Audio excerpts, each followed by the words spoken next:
राम राम दोस्तों, दिलवान जी के station channel पर आपका बहुत बहुत स्वागत है। आज की इस वीडियो में हम डिस्कस करने वाले हैं गवर्नर से रिलेटेड फैक्ट, उनसे रिलेटेड आर्टिकल और उनकी योग्यताओं के बारे में। प्रीवियस ईयर एग्जाम्स में गवर्नर से रिलेटेड जो भी क्वेश्चंस आए हैं हम उन्हीं पे चर्चा करेंगे। हम जो ये तैयारी करवा रहे हैं वो हरियाणा में जो CET होना अप्रैल या मई में, उसके कॉन्टेक्स्ट में करवा रहे हैं। तो आइए दोस्तों वीडियो की शुरुआत करते हैं। तो हम डिस्कस करने वाले हैं गवर्नर से रिलेटेड आर्टिकल और उनसे रिलेटेड फैक्ट। तो दोस्तों गवर्नर, सबसे पहले जो गवर्नर टर्म है उसकी बारे में डिस्कस करते हैं कि ये किस आर्टिकल में गिवन है। तो आर्टिकल नंबर जो 153 है उसमें लिखा गया है कि देयर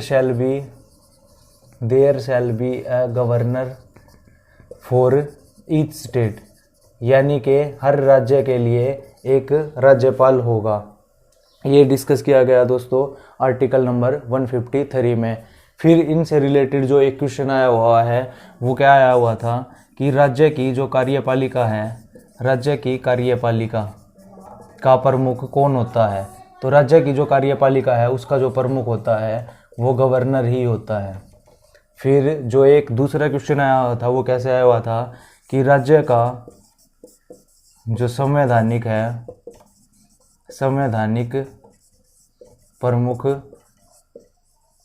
प्रमुख कौन होता है। तो ये भी दोस्तों गवर्नर ही होता है। राज्य की कार्यपालिका का प्रमुख पूछ लिया जाए या राज्य का संवैधानिक प्रमुख पूछ लिया जाए तो इसका जो आंसर होगा वो गवर्नर ही होगा। फिर पूछा जाता है कि राज्य की जो जितने भी विश्वविद्यालय हैं, सभी यूनिवर्सिटीज़ जिनको आप बोलते हैं या फिर विश्वविद्यालय, उनके जो कुलाधिपति होते हैं, कुलाधिपति वो कौन होते हैं, वो गवर्नर ही होते हैं। ये गवर्नर हो गए। फिर एक क्वेश्चन पूछा जाता है कि जो स्थिति सेंटर में राष्ट्रपति की होती है वैसी स्टेट में किसकी स्थिति होती है। इस क्वेश्चन को दोबारा सुनिएगा कि जो स्थिति सेंटर में राष्ट्रपति की होती है, सेंटर में जो कंडीशन प्रेसिडेंट यानी कि राष्ट्रपति की होती है वो स्टेट में किसकी होती है। तो वो होती है दोस्तों गवर्नर की। अब जैसे सेंटर में कोई भी बिल है वो एक्ट कब तक नहीं बनता, जब तक प्रेसिडेंट उस पर साइन नहीं कर देते।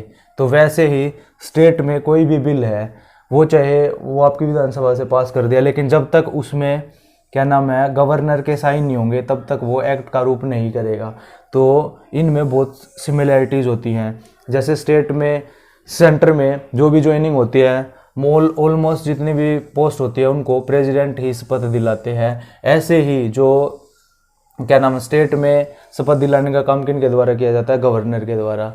फिर बात आती है, एक क्वेश्चन पूछा जाता है कि जो राज्यपाल का पद है, राज्यपाल का पद राष्ट्रपति के प्रसाद पर्यंत बना रहता है, प्रसाद पर्यंत बना रहता है। यानी कि राष्ट्रपति जब तक चाहें राज्यपाल वो बने रह सकते हैं, उनका टेन्योर रह सकता है। दोस्तों जो गवर्नर का टेन्योर है वैसे तो वो 5 साल का होता है, 5 ईयर्स का ही होता है। लेकिन ये पद जैसा कि मैंने आपको बताया था कि गवर्नर का पद राष्ट्रपति के प्रसाद पर्यंत यानी कि उनके प्लेजर पर बना होता है। यानी कि राष्ट्रपति जब चाहे उनको हटा सकते हैं। अब जब चाहने का मतलब ये नहीं है कि उनकी इच्छा हुई और उन्होंने उनको हटा दिया। हटाने के लिए उनके पास, राष्ट्रपति के पास वैलिड रीजन होना चाहिए तभी वो उनको हटा सकते हैं। लेकिन वैसे ही इनका जो कार्यकाल है वो 5 साल का होता है। पर अगर वैलिड रीजन हो तो राष्ट्रपति जब चाहे उनको हटा सकते हैं। फिर बारी आती है गवर्नर जो है अपना रेजिग्नेशन वो किन को देते हैं। तो ये अपना रेजिग्नेशन प्रेसिडेंट को ही देते हैं। और जो क्या नाम है गवर्नर को ओथ दिलाने का काम कौन करता है। जैसा कि हमने प्रेसिडेंट के मामले में पढ़ा था, प्रेसिडेंट को जो ओथ है वो chief justice of supreme court of India के द्वारा दिलवाई जा रही थी। तो यहाँ पर जो है गवर्नर को ओथ दिलाने का काम कौन करेगा, ये स्टेट में है। तो हाई कोर्ट के जो चीफ जस्टिस होंगे वो इनको शपथ दिलाएंगे। हाई कोर्ट के चीफ जस्टिस के द्वारा गवर्नर को ओथ दिलाई जाती है। अब हम डिस्कस करने वाले हैं दोस्तों इनकी योग्यताएं क्या क्या होती हैं। तो सबसे पहले जो गवर्नर है वो क्या होना चाहिए, इंडियन सिटीजन होना चाहिए, इंडियन सिटीजन। दूसरा जो उनकी एज है वो 35 होनी चाहिए। ये देखिए जो एज है ये राष्ट्रपति के लिए भी 35 होनी चाहिए। तीसरा क्या है कि ये विधानसभा के सदस्य, विधानसभा के सदस्य की जो योग्यताएं होती है ना वो इनके पास होनी चाहिए। ये हमने राष्ट्रपति की जब टॉपिक पढ़ रहे थे तो पढ़ा था कि राष्ट्रपति बनने के लिए लोकसभा के सदस्य जितनी योग्यताएं होनी चाहिए, तो ऐसे ही जो गवर्नर जिनको बनाना है, नियुक्त करना है, उनको विधानसभा के सदस्य जितनी उनके पास योग्यताएं होनी चाहिए। और फिर नंबर 4 पे क्या होती है, वो पागल या दिवालिया ना हो, पागल या दिवालिया ना हो। फिर ये किसी भी लाभ के पद पर नहीं होने चाहिए, कोई भी लाभ का पद ना हो। तो ये सब आ जाती हैं दोस्तों गवर्नर से रिलेटेड योग्यताएं। नंबर 1 इंडियन सिटीजन होनी चाहिए, उनकी एज 35 होनी चाहिए। नंबर 3 वो विधानसभा के सदस्य चुने जाने वाली योग्यताएं रखते हों, पागल या फिर दिवालिया ना हो। 5वें नंबर पर है वो किसी भी लाभ के पद पर न हो। अगर ये सभी योग्यताएं हैं तो उस व्यक्ति को गवर्नर अपॉइंट किया जा सकता है। देखिए गवर्नर के लिए कोई भी इलेक्शन नहीं होता, उनको है ना अपॉइंट किया जाता है, इस बात को भी आप ध्यान रखें। फिर आता है दोस्तों उनसे रिलेटेड आर्टिकल डिस्कस करते हैं। एक आर्टिकल है 161, ये क्या बताता है, ये गवर्नर को पार्डनिंग पावर देता है। पार्डनिंग मतलब समाधान की शक्ति, जो कि हमने प्रेसिडेंट के मामले में पढ़ा था 72 आर्टिकल में। और गवर्नर को पार्डनिंग पावर कौन सा आर्टिकल देता है, 161।